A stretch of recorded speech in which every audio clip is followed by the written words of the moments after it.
सुनिए सिद्ध पीर सूर्यनाथ, सुनिए धरती धवल आकाश, सुनिए दीप लोह पाताल, सुनिए पोहि न सकै काल। नानक भगता सदा विगास, सुनिए दुख पाप का नाश। सुनिए ईसरु बर्मा इंदु, सुनिए मुखी सालाहण मंदु। सुनिए जोग जुगति तनि भेद, सुनिए सासत सिमरति वेद। नानक भगता सदा विगास, सुनिए दुख पाप का नाश। सुनिए सतु संतोख ज्ञानु, सुनिए 68 का इंसानो। सुनिए पढ़ी पढ़ी पावहि मानो, सुनिए लागे सहज ध्यानु। नानक भगता सदा विगासु, सुनिए दुख पाप का नासु। सुनिए सरा गुणा की गाह, सुनिए शेख पीर पातिशाह। सुनिए अंधे पावहि राहु, सुनिए हाथ होवे असगाहु।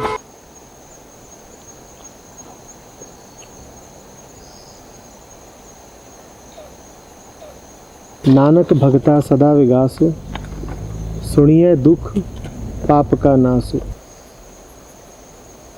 सुनिए दुख पाप का नाश।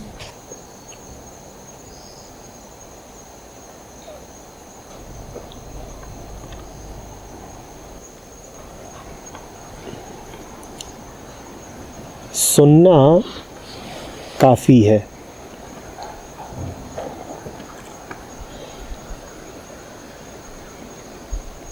हजार प्रक्रियाएं हो सकती हैं,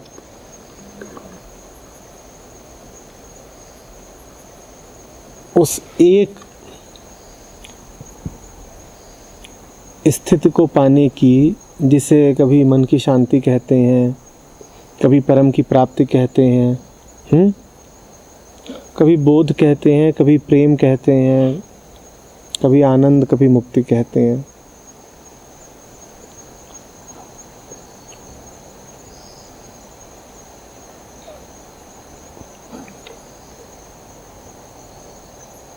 वहाँ तक जाने की इंसान की सदा से इच्छा रही है।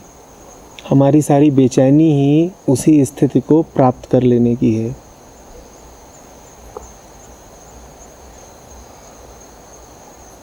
जितनी गहरी बेचैनी, उतना ही ज़्यादा इंसान का प्रयास रहा है, और प्रयास कर करके हमने हज़ारों सैकड़ों विधियाँ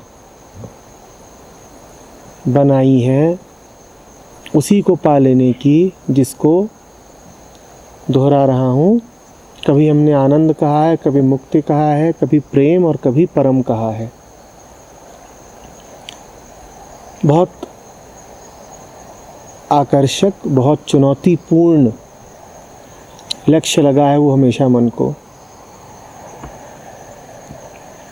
वो आकर्षित करता रहा है, वो आशंकित करता रहा है, लेकिन एक बात हमेशा रही है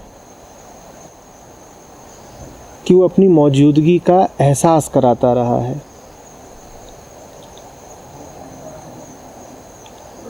बेचैनी, चिंता, निराशा, कुंठा जितनी ज़्यादा रही है, उस स्थिति तक पहुंचने की हमारी कोशिश भी उतनी ज़्यादा रही है। साधारण सी बात है, बीमारी जितनी गहरी होगी, इलाज का प्रयास भी उतना ही गहरा होगा।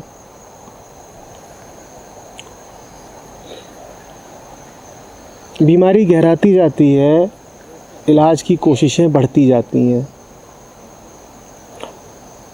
हर कोशिश से एक नई विधि निकलती है।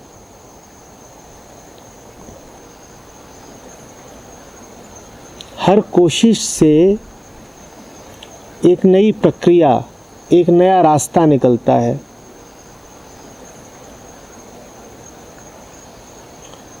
कोई रास्ता व्यर्थ नहीं होता, हर रास्ते की अपनी सार्थकता, अपनी जगह होती है। लेकिन ये गौर करना ज़रूरी है कि वो रास्ता कहाँ से निकल रहा है। एक उत्तेजित मन, एक बेचैन मन जब रास्ते खोजेगा तो वो रास्ते उत्तेजना के और बेचैनी के और अपूर्णता के ही होंगे। वो रास्ते हमारे बनाए रास्ते हैं। हम जैसे हैं, हमारे रास्ते उनसे कुछ विशेष भिन्न नहीं हो सकते। आखिरकार हमने ही तो खोजे हैं, विधियां हमने ही तो निर्धारित की हैं।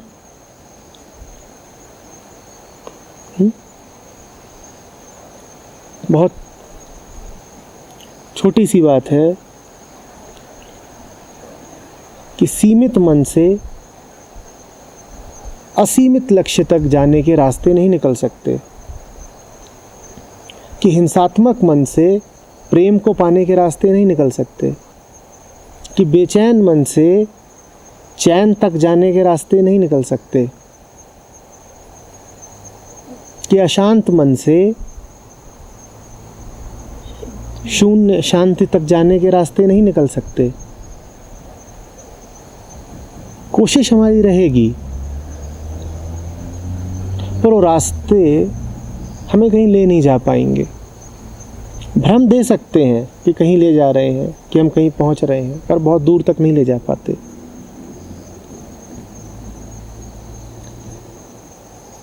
हर रास्ते में हमारी मौजूदगी होती है। हमसे ही निकला है तो हम पूरी तरह मौजूद हैं उस रास्ते में।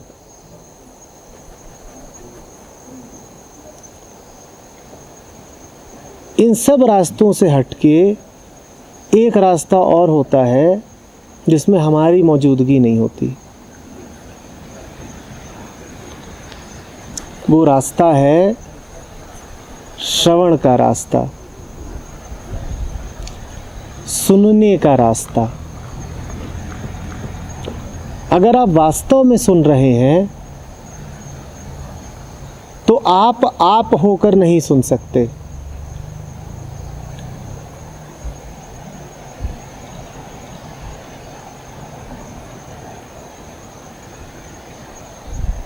यदि आप मौजूद हैं तो सुनना हो ही नहीं सकता।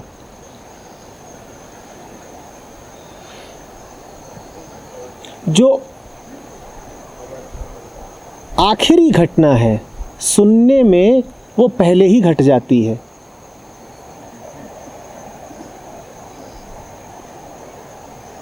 हर साधना का जो लक्ष्य होता है सुनने में, वो पहले ही कदम पर प्राप्त कर लिया जाता है। लक्ष्य होता है हम ना रहें। सुनने में वो लक्ष्य पहला ही कदम है, क्योंकि अगर आप हैं तो सुनना शुरू ही नहीं हो सकता। महावीर ने इसी कारण अपने साधकों को बड़ा प्यारा नाम दिया था, श्रावक, सुनने वाले, जो सुन सकते हैं। और उन्होंने कहा कि सुनना काफ़ी है।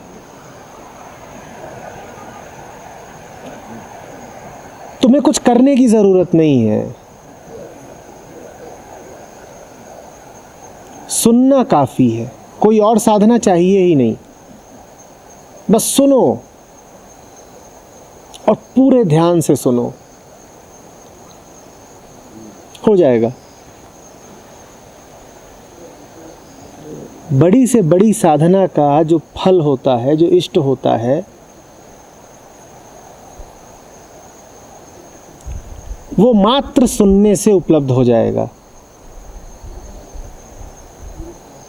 बात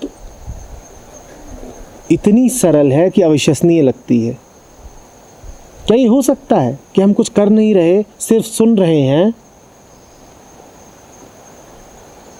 और जो आखिरी गंतव्य हो सकता है वहां तक पहुंच गए? बिल्कुल ऐसा ही है। सुनना काफी है।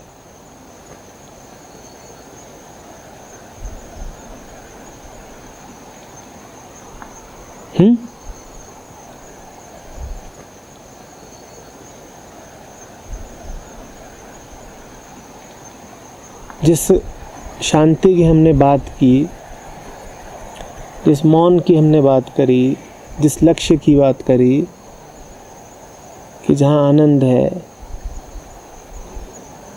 जहाँ प्रेम है, वो आखिरी समाधान है, वो समाधि है।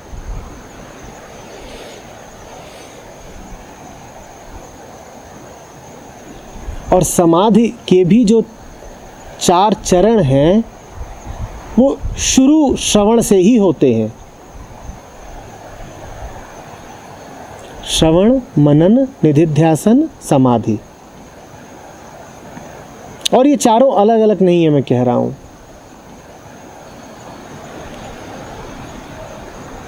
श्रवण अगर पूरा पूरा है तो ये संभव ही नहीं कि वो समाधि ना बन जाए। आप अगर गहराई से सुन रहे हैं तो आप तत्क्षण समाधिस्थ हैं।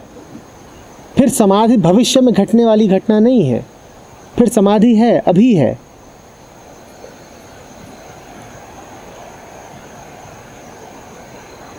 ये महत्ता है श्रवण की। श्रवण समाधि है। इसीलिए आज आपसे पहली बात मैंने कही कि सुनना काफी है, क्योंकि श्रवण ही समाधि है। कहने को 4 चरण हैं कि श्रवण हो, फिर मनन हो, फिर निधिध्यासन हो और फिर समाधि घटती है, पर ये जुड़े हुए हैं। पूर्ण श्रवण से मनन होगा ही होगा। कोई संभावना ही नहीं कि श्रवण हुआ और मन छूता रह गया।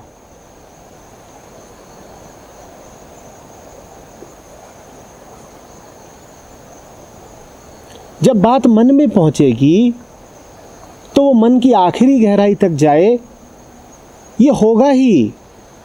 इसके न होने की कोई संभावना नहीं है। हुआ निधिध्यासन, और जहां निधिध्यासन वहां समाधि।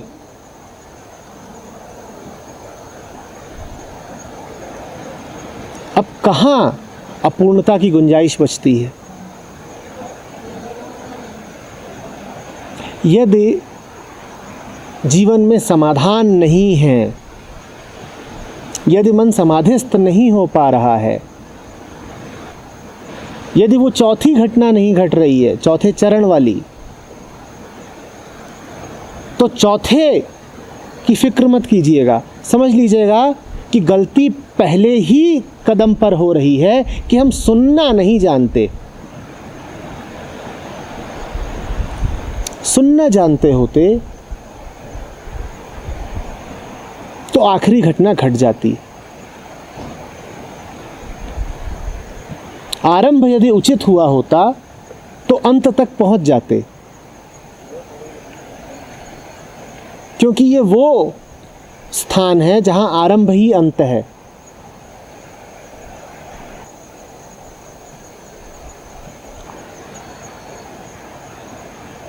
नानक दोहरा दोहरा के हमें बता रहे हैं कि क्या नहीं है जो सुनने के फलस्वरूप मिल जाता।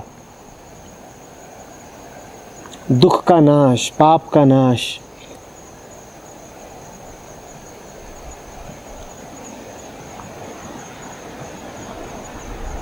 वो कह रहे हैं तुम्हारे समस्त शास्त्रों का, वेदों का ज्ञान सुनने से ऊपर नहीं है, या यूं कहिए कि सुनने में ही समाया हुआ है। जो सुन सकता है उसे सब मिल गया। अब कुछ पाना शेष नहीं बचा।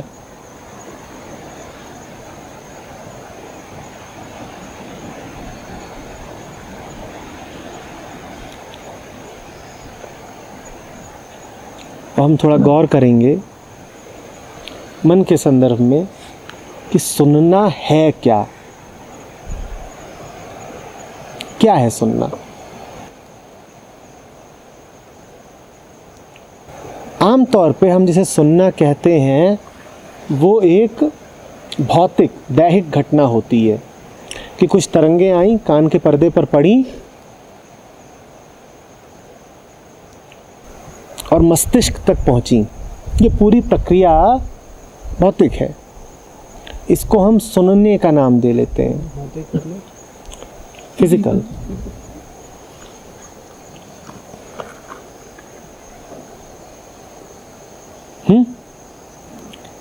ये सुनना नहीं है। अगर सुनना बस इतना ही होता कि कुछ यहां हिला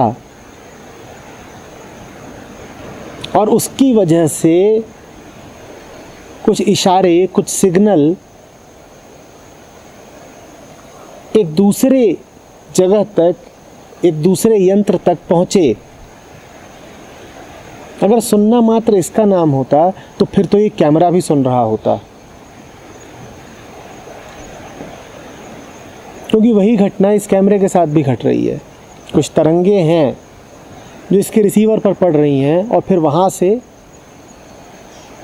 वो कैमरे तक पहुँच रही हैं। नहीं, इसका नाम सुनना नहीं हो सकता।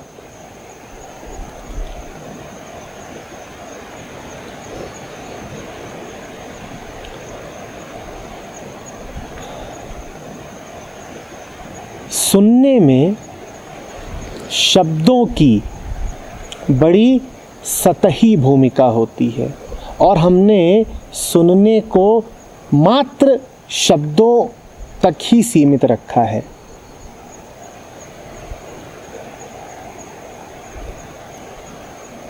हम यहाँ बैठे हैं, मैं आपसे पूछूं आपने क्या सुना, तो हम में से अधिकांश लोग वही सब बता देंगे जो मैंने कहा। नहीं, सुनना इसका नाम नहीं है कि आपने मेरे द्वारा कहे जा रहे शब्दों को पकड़ लिया। शब्दों को पकड़ लिया, ठीक किया, पर वो बात बड़ी सतही है।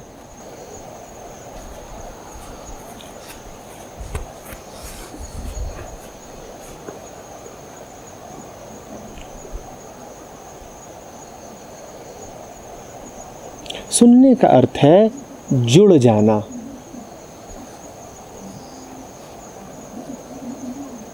शब्द उस जुड़ने की भूमिका तैयार करते हैं।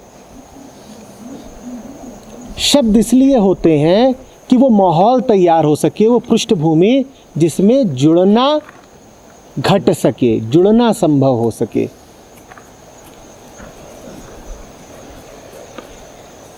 शब्द कुछ भी हो सकते हैं, शब्दों का कोई मोल नहीं। जुड़ना जरूरी है, एक होना जरूरी है। मैं आपसे ऊंची से ऊंची बात करूं और आप बात तक ही अटक कर रह जाएं और मुझसे जुड़ ना पाएं तो आपने कुछ नहीं सुना। और जब मैं कह रहा हूं मुझसे जुड़ पाएं तो मैं यहां बैठे व्यक्ति की बात नहीं कर रहा हूं। इस व्यक्ति से जुड़ने का कोई मोल नहीं है।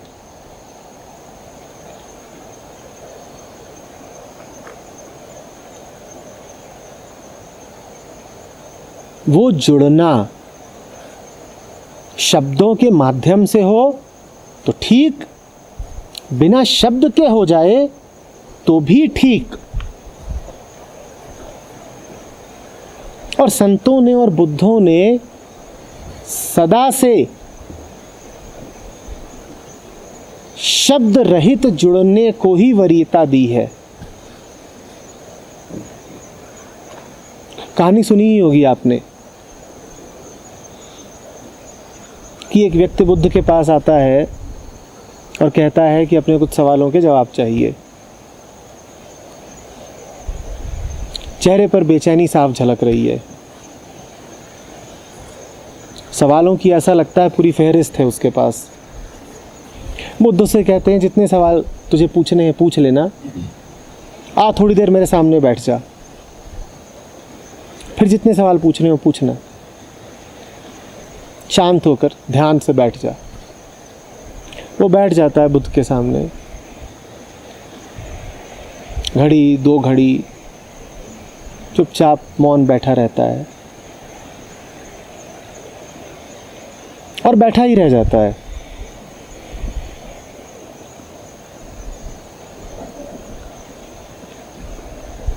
काफी समय बीत जाता है। बुद्ध आंखें खोलते हैं, उससे कहते हैं पूछ, क्या पूछने आया था? वो कहता है कोई सवाल बचा ही नहीं, हो गया समाधान। ये जुड़ना है कि कोई शब्द कहा नहीं गया पर काम हो गया।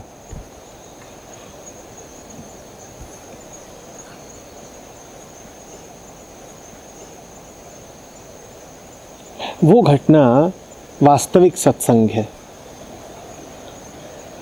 कि जब कहने सुनने की कोई जरूरत ही नहीं पड़ती।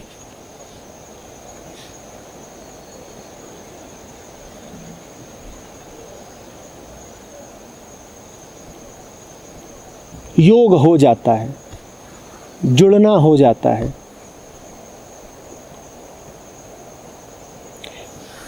ये क्या जुड़ाव है, ये क्या योग है? ये वास्तव में मन के स्रोत से मिलन है। सुनना उसी प्रक्रिया का नाम है जिसमें मन स्रोत से जाकर के युक्त हो जाता है। यदि उसमें शब्दों की आवश्यकता पड़ती है तो इसका अर्थ है कि मन शब्दों, विचारों के माध्यम से युक्त हो रहा है। हो सकता है ऐसा, बिल्कुल हो सकता है ऐसा, क्योंकि जो मन विचारों का ही आदी हो चुका हो उसको शांति में ले जाने के लिए भी विचारों का ही प्रयोग करना पड़ेगा।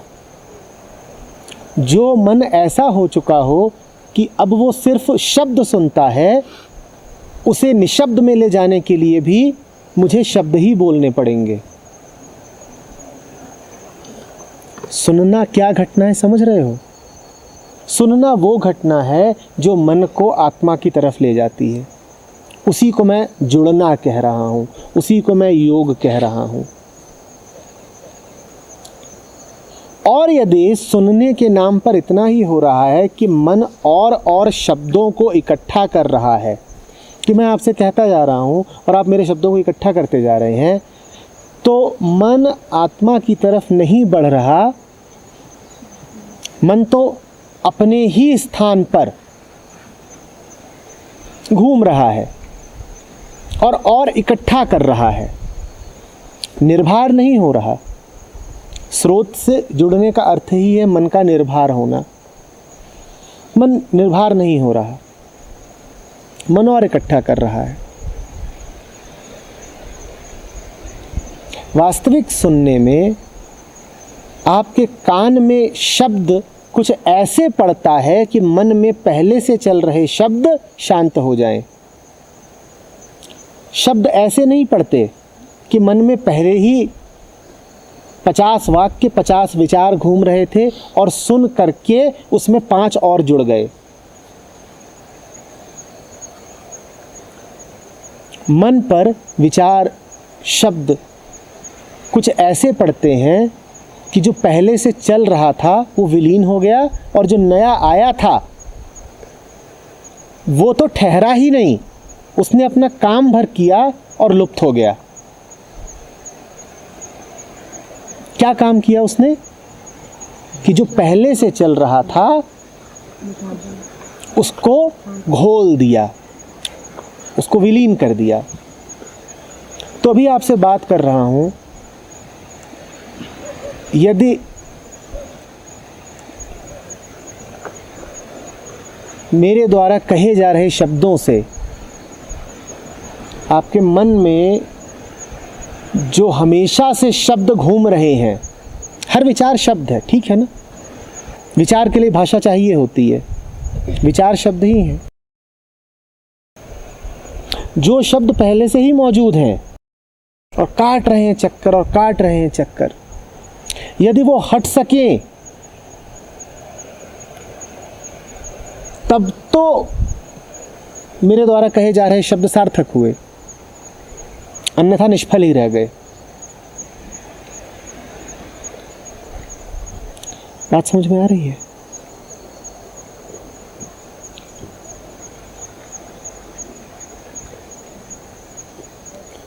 सुनने को फिर कह रहा हूं, इकट्ठा करने की प्रक्रिया मत मान लीजिएगा।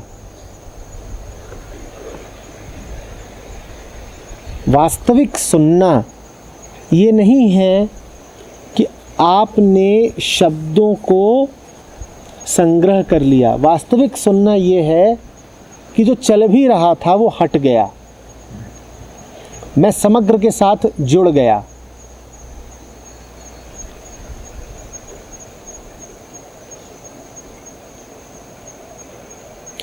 तब सुना, अन्यथा कुछ नहीं सुना। तो समाधि के जो 4 तत्व हैं, तो मनन और निर्ध्यासन तो मतलब कोई काम तो नहीं लग रहा, मतलब सीधा श्रवण से समाधि समझ में आ रही है। बिल्कुल, क्योंकि मनन और निर्ध्यासन में तो मनन और निधिध्यासन की इसलिए पड़ती है क्योंकि हमारा मन ऐसा नहीं है कि वो शब्द से सीधे निशब्द में प्रवेश कर जाए। फिर जब ये 4 बोले जा रहे तो क्या वो श्रवण जो है वो अपूर्ण है, वो अपूर्ण है। हाँ हाँ हाँ, वो अपूर्ण है। मैं कह रहा हूं श्रवण में यदि गहराई हो, यदि पूर्णता हो, तो शब्द मात्र के आघात से समाधि घटित हो सकती है।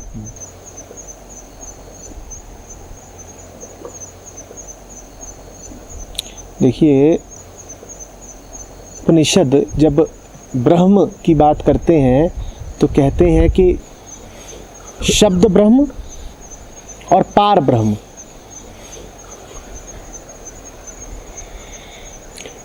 शब्द ब्रह्म वो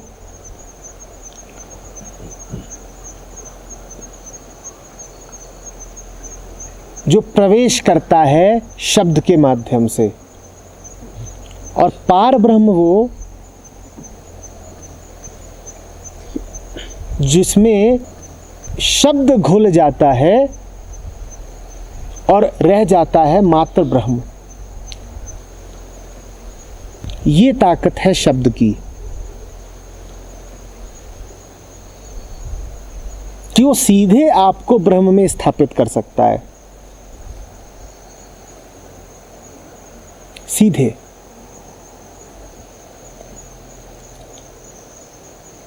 संतों की सुने, शास्त्रों की सुने,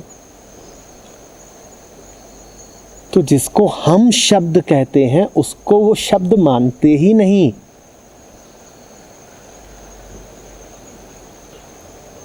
हम जिस फिजूल चर्चा में दिन रात लगे रहते हैं, हम जिन बातों को कहते हैं शब्द, कि मैंने कोई शब्द उच्चारित किया, उसको तो वो शब्द कहते ही नहीं।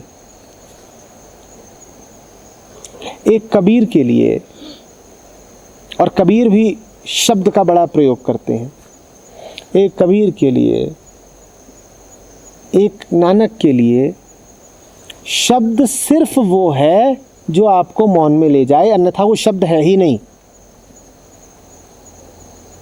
कबीर बार बार कहते हैं कि गुरु ने शब्द का बाण चलाया। कौन से शब्द का बाण चलाया? फिजूल शब्द का। बहुत शक्तिशाली।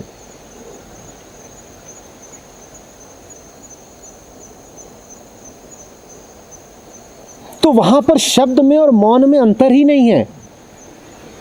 शब्द है ही मौन।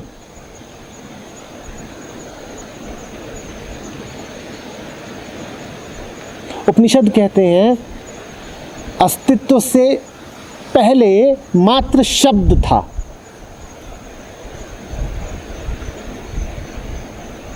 उसको ये ना समझ लीजिएगा कोई ध्वनि थी, कि कोई तरंग थी। उस शब्द का अर्थ ही है मौन।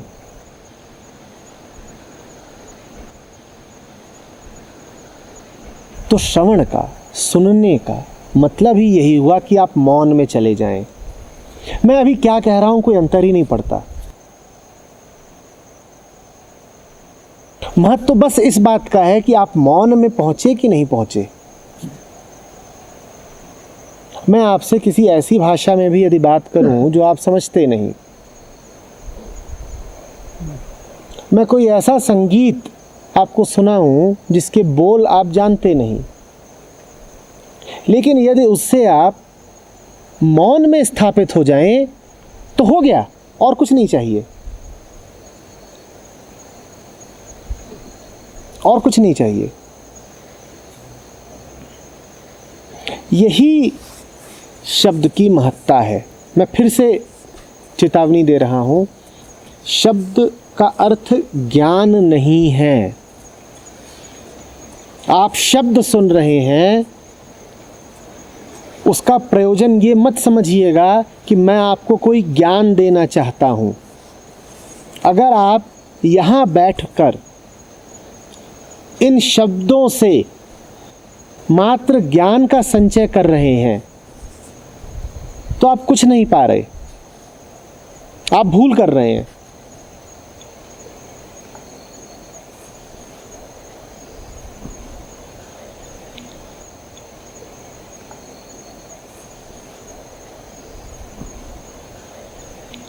पांच दिन का हमारा साथ है। इस 5 दिन के शिविर के बाद आप लौटें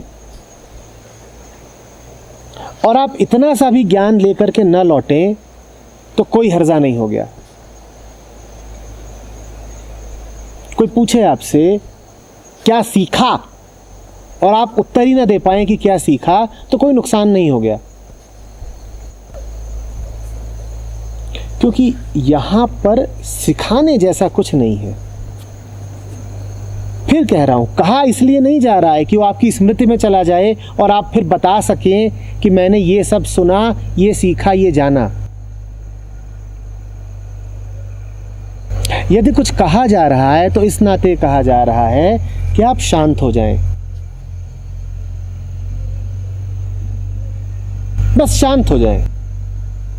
वही आखिरी बात है, उसके अलावा किसी और चीज की कोई अहमियत नहीं है।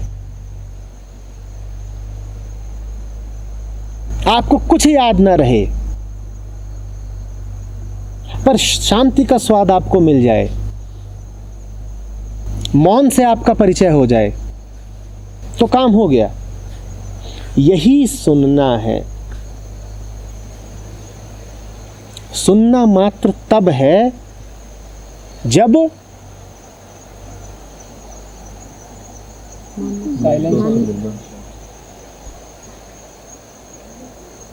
मौन घट सके।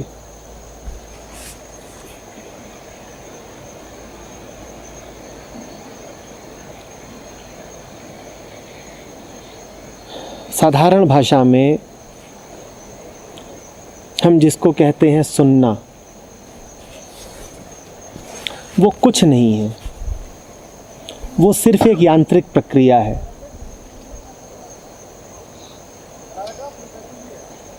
मैं आपसे कहता हूँ पानी दीजिए, आप पानी दे देते हैं। इसका अर्थ ये नहीं है कि आपने सुना कि मैंने क्या कहा। ये बात बड़ी अजीब लगेगी कि मैंने कहा पानी दीजिए, आपने पानी दे दिया, तो आप कहेंगे निश्चित रूप से मैंने सुना कि आपने पानी मांगा, तभी तो मैंने आपको दिया। भूलिएगा नहीं कि ये काम एक रोबो भी कर सकता है।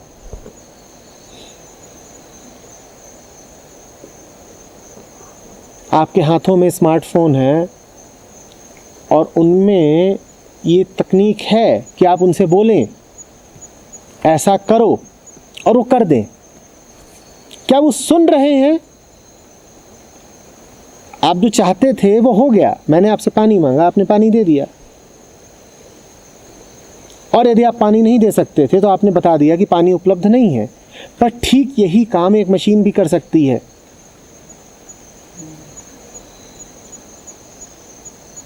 मशीन जो कुछ कर सकती है वो सुनना नहीं है।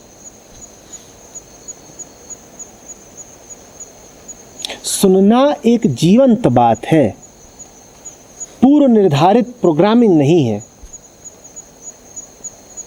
वो अभी में घटने वाली घटना है, कोई तयशुदा बात नहीं है।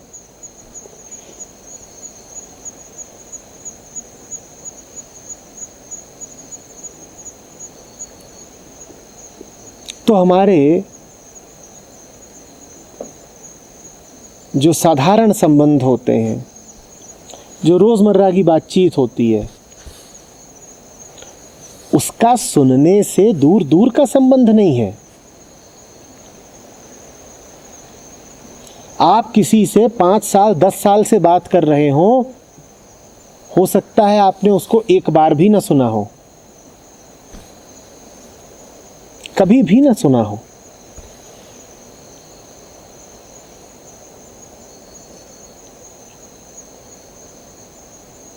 हो सकता है नहीं, ऐसा ही होता है। आप जिनके साथ 20-20, 40-40 साल से हैं, आपने उन्हें कभी सुना ही नहीं।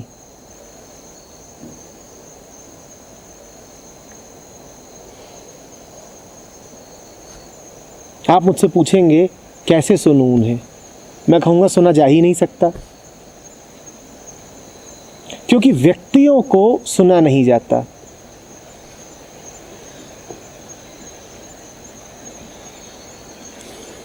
सुना तो पूर्ण को जाता है। मैंने कहा सुनना मन का आत्मा से मिलन है।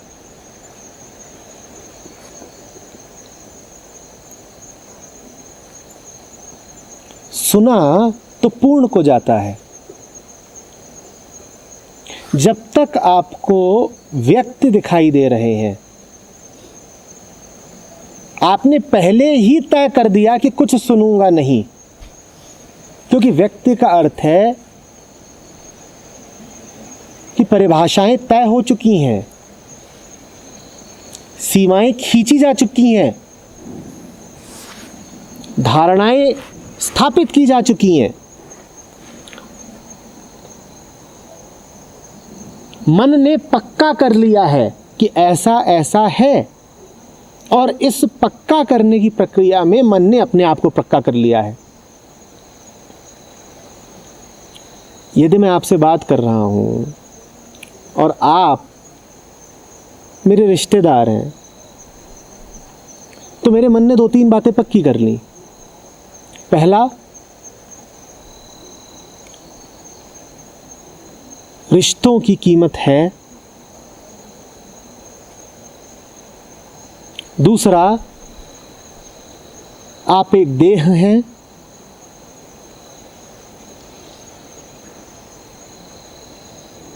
तीसरा,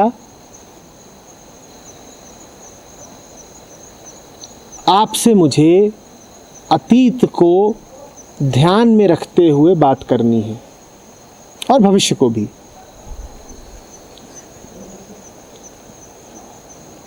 इसमें हम ये ना समझें कि धारणाएं मैंने बस आपके बारे में बनाई, कि छवि मैंने बस आपके बारे में बनाई। जितनी धारणा मैं आपके बारे में बनाता हूँ, ठीक उतनी ही धारणा मैं अपने बारे में बना रहा हूँ। क्योंकि यदि आप रिश्तेदार हैं तो किसके हैं? मेरे हैं। यदि मैं एक देह से बात कर रहा हूँ तो मैं क्या हूँ? क्योंकि देह ही देह से बात कर सकती है।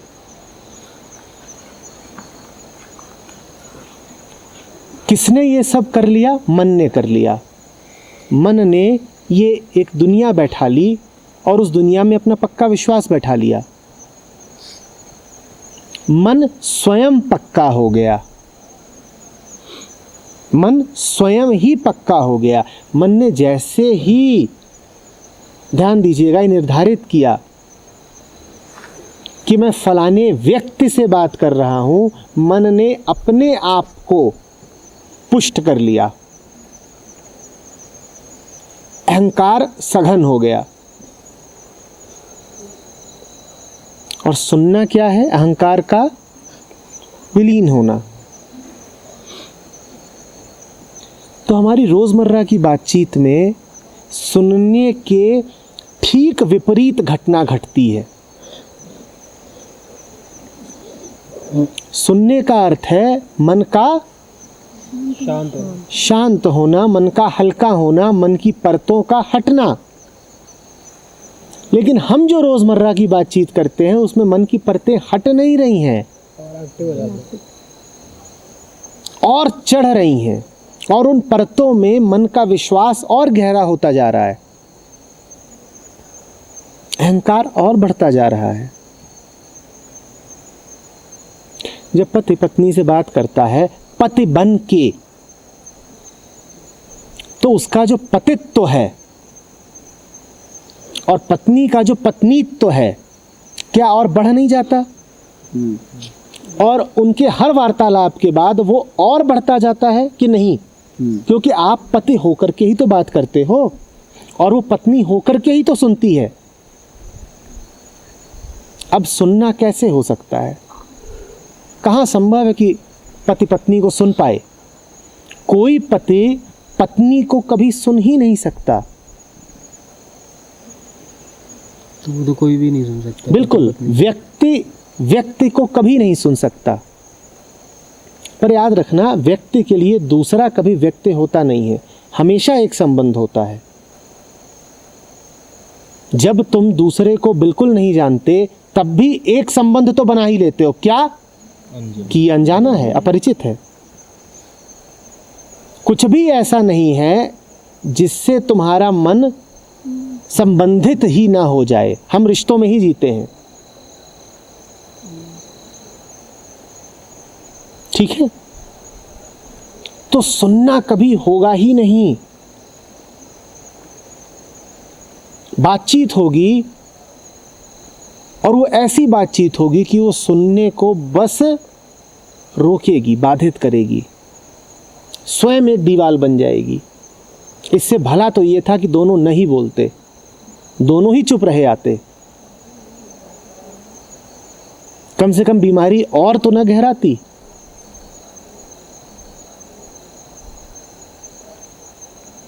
तो आप पूछ सकते हैं कि फिर ये जो लोग मुझे अपने चारों ओर दिखाई देते हैं, मैं इनको सुनूं कैसे? क्योंकि मैं तो इन्हें व्यक्ति रूप में ही देखता हूं। तो कैसे हो ऐसा कि इनको सुन सकूं? उसके लिए आपको उन व्यक्तियों को थोड़ी देर के लिए छोड़ना होगा, अपने आप को देखना होगा। आप जैसे हैं वैसे ही आपको व्यक्ति दिखाई देते हैं और वैसे ही आप उनसे संबंध स्थापित करते हैं।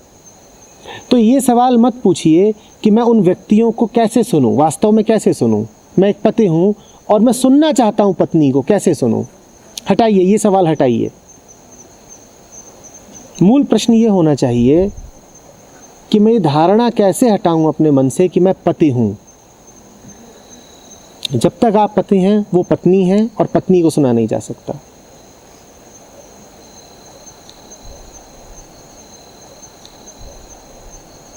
बात समझ रहे हैं?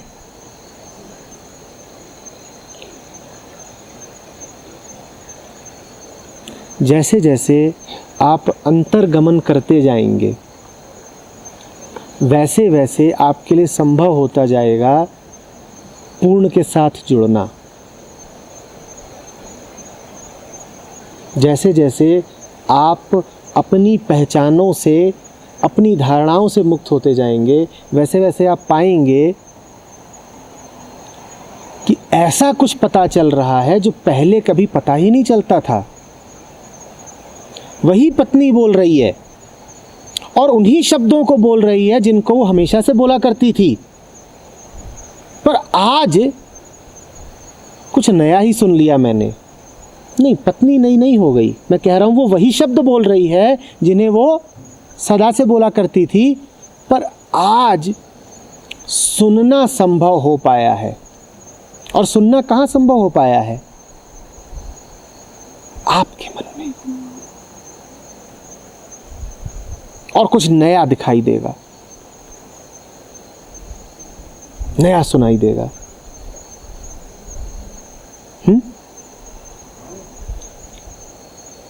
दो रास्ते हैं आपके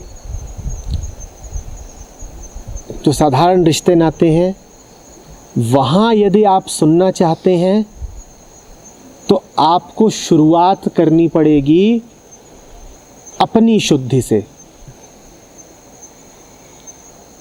मेरा मन शुद्ध हो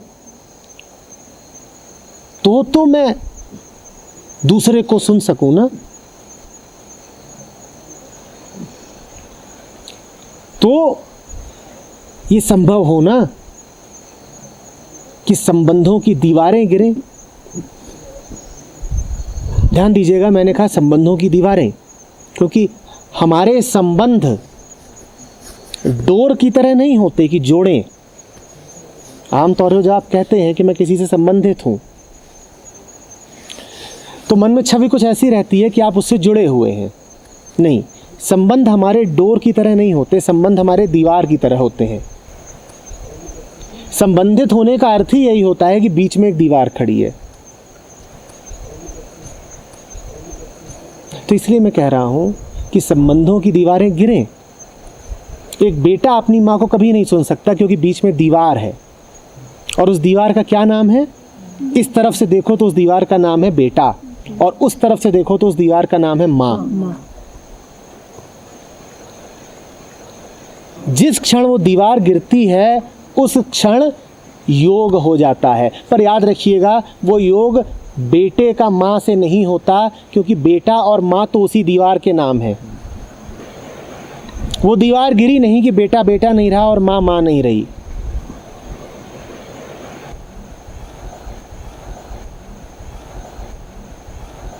अब वो तो ना कुछ का ना कुछ में विलय है, जैसे आसमान आसमान से मिल गया हो। और मात्र तभी मिलना हो सकता है, बेटे का मां से मिलना कभी नहीं हो सकता।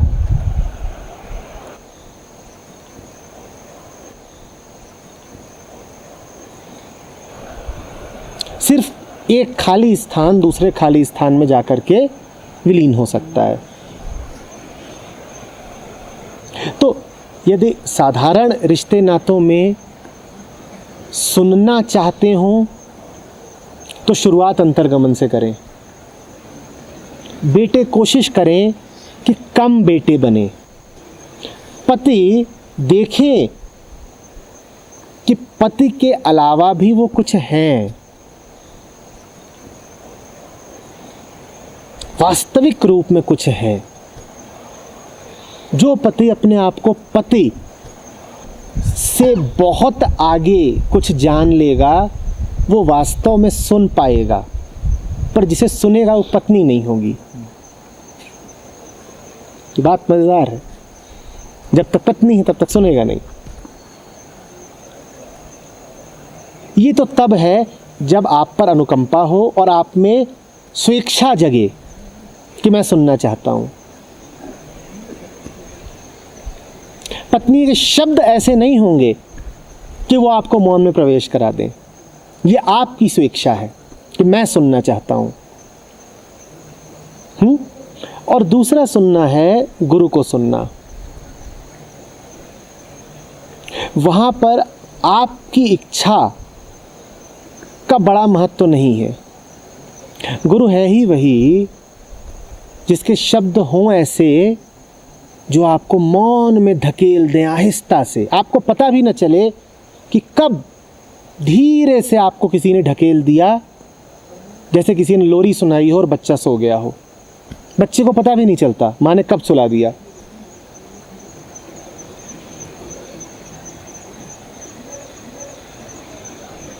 दोनों ही विधियां ठीक हैं और दोनों का ही होना आवश्यक भी है। आपकी स्वेच्छा का बड़ा महत्व है।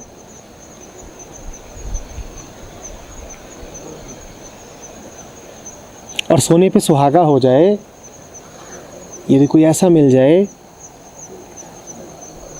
जो आपकी उस स्वेच्छा में 4 चांद लगा दे। स्वेच्छा अपनी मर्जी कि मैं सुनना भी चाहता था, इच्छा भी थी कि सुनूं, और ऐसे शब्द भी कहीं से मिल गए जो मुझे मौन में ले जा सकें। अब बनेगी बात, दोनों में से कुछ एक भी हो जाए तो बात बन जाती है, दोनों हो जाए तो फिर तो पूछिए ही मत।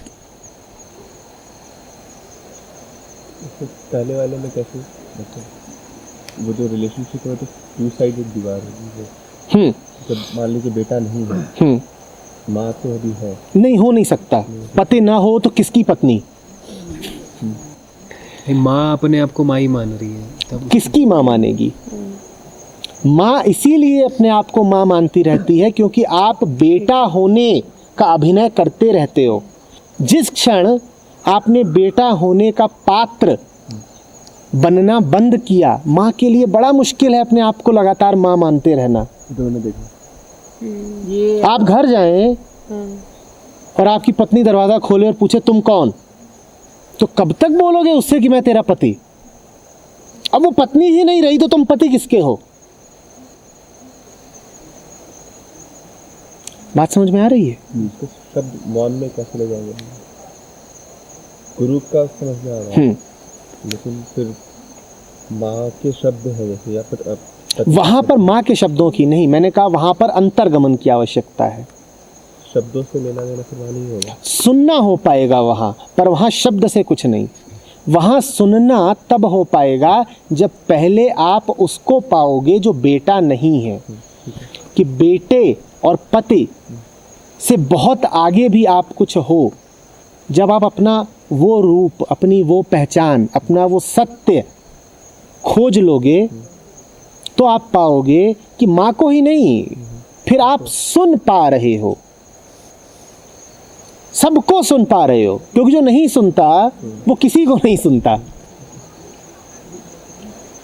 उसमें तो फिर चाहे उनके शब्द हो या ना हो, फर्क क्या पड़ेगा? हाँ बिल्कुल बिल्कुल, क्योंकि सुनने का अर्थ है जानना। फिर तुम वास्तव में जान पाओगे कि ये सब चल क्या रहा है।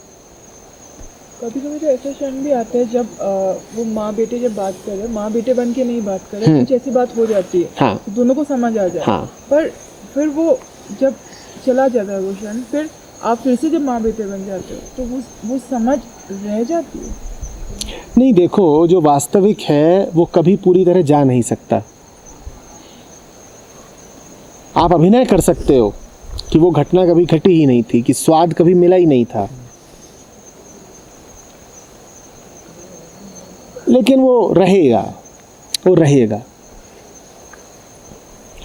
और उसमें मैं चेतावनी दे रहा हूं, उसके रहते हुए अगर उसको नजरअंदाज करोगे तो और दुख पाओगे। जो आदमी जानते बूझते बेवकूफ बनता है उसका कष्ट दोहरा होता है। जो कुछ नहीं जानता और इधर उधर गिर रहा है उसको भी चोट लगती है, पर जिसे जानते बूझते गिरना पड़ रहा है उसका कष्ट तो दोहरा होता है। किस सेंस में, मतलब करके देख लो, समझ जाओगे।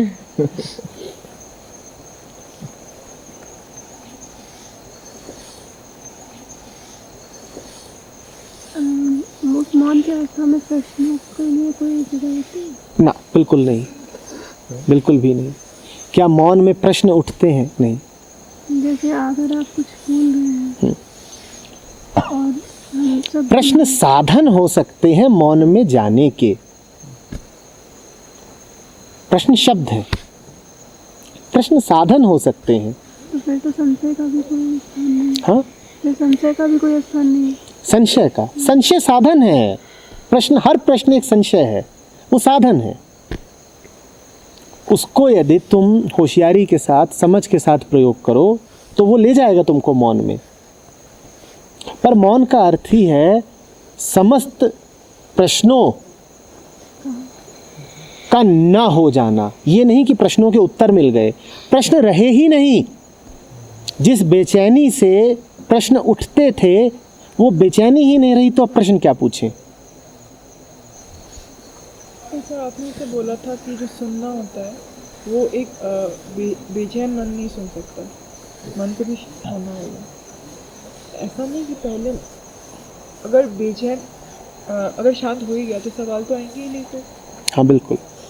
तो फिर सुनना का मतलब वो थोड़ा सा वो लगा कि आप बेचैन होंगे तो आप कभी सुन नहीं पाओगे, आप शांति में ही समझ पाओगे और शांति में सवाल ही नहीं रहेगा। तो पूरा कन्वर्सेशन हुआ कहाँ पे? नहीं, फिर से दोहराओ, नहीं समझ रहा हूँ। आपने बोला कि एक अशांत मन कभी सुन नहीं सकता, सुनने के लिए मन को शांत करना होता है। अगर मन शांति हो गया तो सवाल रहेगा ही नहीं। तो फिर वो क्वेश्चनिंग और अशांति का क्या अर्थ है? अशांति का अर्थ है कि मन में गति है, मन में गति है, मन घूम रहा है इधर उधर। मन के घूमने की दिशाएं होती हैं। मन के घूमने की सार्थक दिशा वो होती है जिसमें वो स्रोत की तरफ जा रहा है, और मन के घूमने की व्यर्थ दिशा वो होती है जिसमें वो बस पागलों की तरह घूम रहा है। दोनों ही स्थितियों में मन गति तो कर ही रहा है ना, कि नहीं कर रहा है? आप यहाँ से उठ करके जा सकते हो और सीधे हॉल में प्रवेश कर सकते हो। आप चल रहे हो, गति कर रहे हो। और नशे में धुत एक आदमी यहाँ पर उठता गिरता ठोकरे खाता चारों तरफ निरर्थक ही घूम सकता है, वो भी गति कर रहा है। गति हो ही रही है ना, बेचैनी है, आपको भी बेचैनी है, इसीलिए एक दिशा में जा रहे हो, उसको भी बेचैनी है। पर ये बेचैनी अब शांति बनेगी, ये बेचैनी चैन बन जाएगी, और उसकी बेचैनी मात्र बढ़ती जाएगी।